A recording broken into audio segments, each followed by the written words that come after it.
Isaan suugoo fi marqaa nyaannaan gara galaniitu marafaa bulan ulaa cifatanii waslaatta. Ijoolleen jimaa barga ijoolleen arsiidhaa bargaraa akka buqabsoo itti waslaatta. Ijoollee jimaa ijoollee arsii qe'ee qofeeta alaa buuku. Arsii maayikii gijaa barreessa arsii maayikii gijaame arsoomni qorsooma jaagu takka. Wasaameen. Kule assalamu alaikum. Uskiyyaa sharmuuti cawus dhaabbatan qabdu bakka takka dhaabbatu horii. Haila. Adina raga galte akkam isiin arrabsuu jirta. Wallaahi erga akkas naan jette booda wallaan garaa kiyya keessa na baatee jirta. Lakka bu'aan siin jaaladha waan akkasiin jedhin ati akkam taatesa. Miidiyaa irratti waan haasaamne jira si galtee ani tun nama guddaa beeku miidiyaa kanarra cablaa qaasi yaalandee akka obboleessa kiyya si hojjuu yennaa haasoo yennaa dubbisa saluu eegalte. Abbo waan salii sabni maqaa nuti hin dhahin ishi yaani akkuna shida. Wallaahi na gubbee. Ati maal bakka dubbii gara galchoo goote dhiyoon tana himaqa. Abbooti hodhuun shamarran takkattiin bareedduun jirtu tanuma jennu ati arraba nutti fidda qoy. Ati duraanuu miskiina birraan danda'a miskiinuma daddabne miskiina qorqorroo gurguru. Anka akka gatii kana meeshaa tanaa hojii bituu hin danda'aman. Qorqorroo kan gurguraa bo'ani. Har'a na arrabsite maani? Qorqorroo kan bita kun qorqorroo si fakkaate? Reedoo gurguru jirta kan reedoo gurguru jirta reedoo qorqorroo ka'e. Haramaani arsii akka faallitamaan arsiini goota jedhamaani waan kana jechuun jirta. Arsii maayikii gidi arsii jechuun sila addunyaa kana bulchuu qabdi walla arsii jechuun. Harargee maa akkasii faalliin? Arsiillee mangistii harargeellee mangistii wallaahi laazim warabbal kaaba wallaahi ummata ajaa'ibaa ismaartii.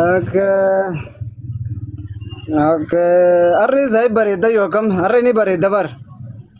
Filtara bareeda firra ka'e ati eessaa dhufte? Filta baasime duruu akkanum jirtaaniti. Duruu akkanan jiru lakkee obboleessa kiyya. Duruu akkanan jira. Harri ni bareedda harri ni bareedda. Akkanan jira yoon biyya galta qoy. Adeero asliin digitan laal. Ni bareedda la kaboo ni bareedda. Yaani kuna shida. Si deebisa yaa. Ni bareedda dhiisa boo. Ni bareedda dhiisa. Umriin diya meeqa? Kami. Akkuna shida. Enggak umriin te kuttana ngi. Umriin kake kudhanii shani dhiisa boo. Tana booda deebi'a sana sossoosi naafisi. Wallahi tana booda naafisi sana sossoosi. Warra kas 35 kulee walti naqina dhiisa. Teessan sun inti fudhadhoonin. Umriin isii 15. Intaatu jaalattee jetta sirris jetta jaalattee jette bilmuraat nam tokko ilaal waan inni naga qoruu jira nam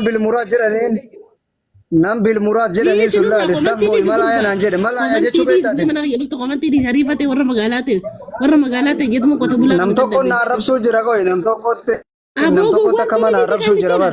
Shem dhiisi komantii miidiyaa gubbaa dhuftee namaan arrabsa jeen.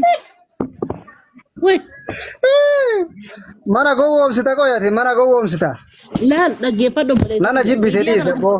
Horta dhaggeeffadhu isma. Nana jibbite. Wariin maqal hojii dalawas. Dhaggeeffadhu wayi siima. Dhaggeeffadhu. Sorry.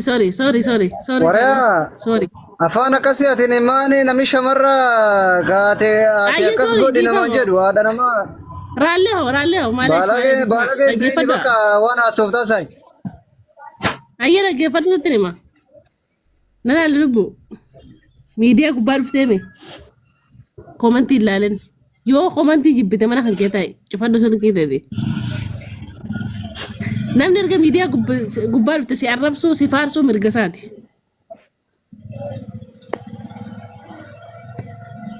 Nana jibbite fakkaata lakkee waan hamtu naan jette illee nana jibbite fakkaata barka nama waan dhibee argatte moo akkamisi nama biraa argatte moo akkam qoy nama biraa argatte dhiyoon tana siitu kabajaa akka malee na dubbate tanaaf sitti yaade wallaahi yaasin fedha.